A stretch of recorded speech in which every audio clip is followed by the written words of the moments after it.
Apa yang terbaru di Ukraine? Kami bahu bersama secara langsung sekarang dengan Duta Besar Ukraine ke Malaysia, Olexander Nechytaylo. Your Excellency, thanks so much for joining us. What's the latest you can share with us at this moment?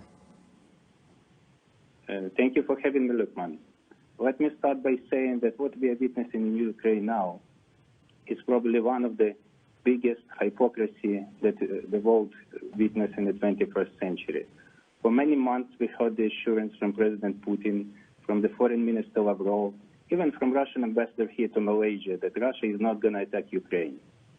And what we witnessed today, the world woke up with peaceful cities in Ukraine being attacked with ballistic missiles.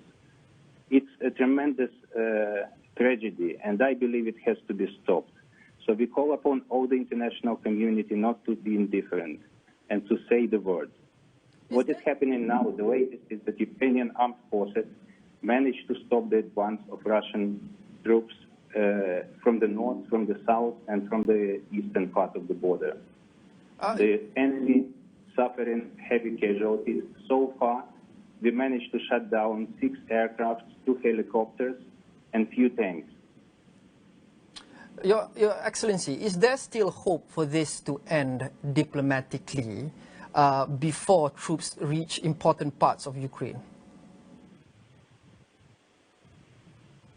The war is already ongoing. The peaceful settlement is always on the table. However, when the guns are speaking, the diplomacy is silent. We are working behind the scenes. However, Russia has violated all the possible international agreements, the UN Charter, the international law. So any settlement would require genuine commitment on both sides. So far, what we've seen on the other side is only lies.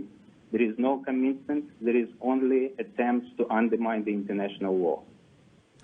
Besides sanctions, which we've seen multiple times and we're about to see again soon, is it realistic for Ukraine to expect NATO and the US to respond militarily to Russian aggression?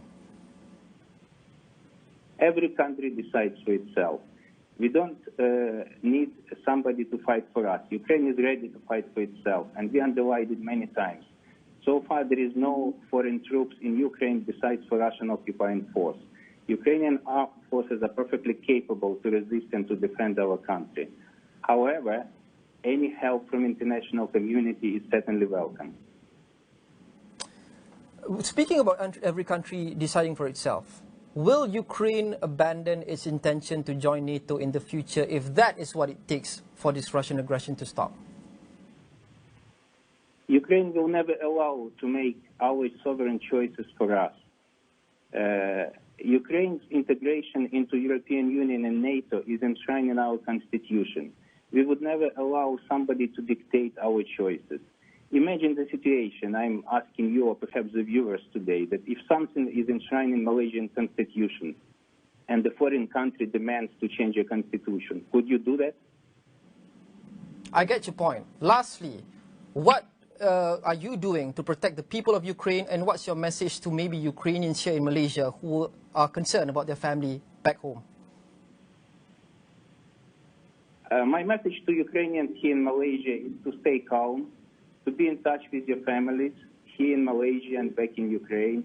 And second, which is very important, to tell the world the truth. The truth, the world has to know that what is happening now in Ukraine is the largest war crime of the 21st century. The civilians are under attack, the peaceful cities are under attack, people get hit as we speak. And we believe also that Malaysia can take a stronger stance. What we heard today from Prime Minister Ismail Sabri, in my opinion, is too little too late. Calls for peaceful settlement could be good a week or two ago. Now the war is ongoing. We expect Malaysia to take a stronger stance on the side of the international law, on the UN Charter. Your Excellency, thank you so much for your time. Thank you.